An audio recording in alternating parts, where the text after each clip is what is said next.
اور سانپ کل دشتی جانوروں سے جن کو خدا نے بنایا تھا چلاک تھا، اور اس نے عورت سے کہا،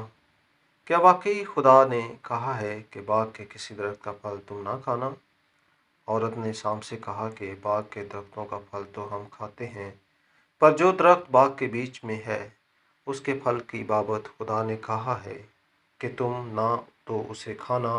اور نہ چھونا ورنہ مر جاؤ گے۔ تب سانپ نے عورت سے کہا کہ تم ہرگز نہ مرو گے، بلکہ خدا جانتا ہے کہ جس دن تم اسے کھاؤ گے تمہاری آنکھیں کھل جائیں گی اور تم خدا کی مانند نیک و بد کے جاننے والے بن جاؤ گے۔ عورت نے جو دیکھا کہ وہ درخت کھانے کے لیے اچھا اور آنکھوں کو خوشنما معلوم ہوتا ہے اور عقل بخشنے کے لیے خوب ہے، تو اس کے پھل میں سے لیا اور کھایا اور اپنے شوہر کو بھی دیا اور اس نے کھایا۔ تب دونوں کی آنکھیں کھل گئیں اور ان کو معلوم ہوا کہ وہ ننگے ہیں، اور انہوں نے انجیر کے پتوں کو سی کر اپنے لیے لنگیاں بنائیں، اور انہوں نے خداوند خدا کی آواز جو ٹھنڈے وقت باغ میں پھرتا تھا سنی، اور آدم اور اس کی بیوی نے اپنے آپ کو خداوند خدا کے حضور سے باغ کے درختوں میں چھپایا۔ تب خداوند خدا نے آدم کو پکارا اور اس سے کہا کہ تو کہاں ہے؟ اس نے کہا، میں نے باغ میں تیری آواز سنی اور میں ڈرا کیونکہ میں ننگا تھا اور میں نے اپنے آپ کو چھپایا۔ اس نے کہا، تجھے کس نے بتایا کہ تو ننگا ہے؟ کیا تو نے اس درخت کا پھل کھایا جس کی بابت میں نے تجھ کو حکم دیا تھا کہ اسے نہ کھانا؟ آدم نے کہا کہ جس عورت کو تو نے میرے ساتھ کیا ہے اس نے مجھے اس درخت کا پھل دیا اور میں نے کھایا۔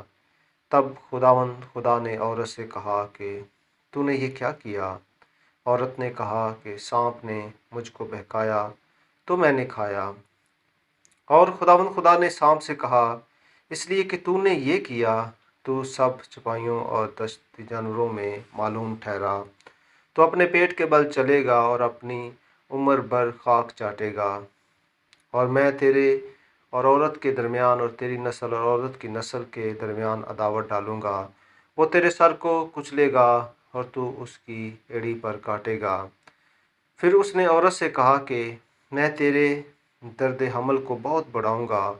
تو درد کے ساتھ بچہ جنے گی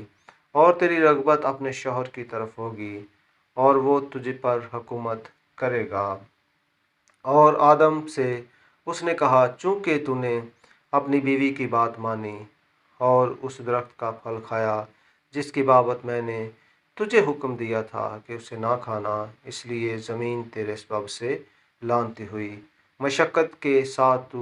اپنی عمر بھر اس کی پیداوار کھائے گا،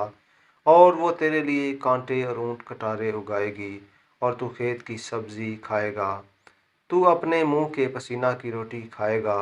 جب تک کہ زمین میں تو پھر لوٹ نہ جائے، اس لیے کہ تو اس سے نکالا گیا ہے، کیونکہ تو خاک ہے اور خاک میں پھر لوٹ جائے گا۔ اور آدم نے اپنی بیوی کا نام حوا رکھا، اس لیے کہ وہ سب زندوں کی ماں ہے۔ اور خدا نے آدم اور اس کی بیوی کے واسطے چمڑے کے کرتے بنا کر ان کو پہنائے۔ اور خدا نے کہا، دیکھو انسان نیک و بد کی پہچان میں ہم میں سے ایک کی مانند ہو گیا،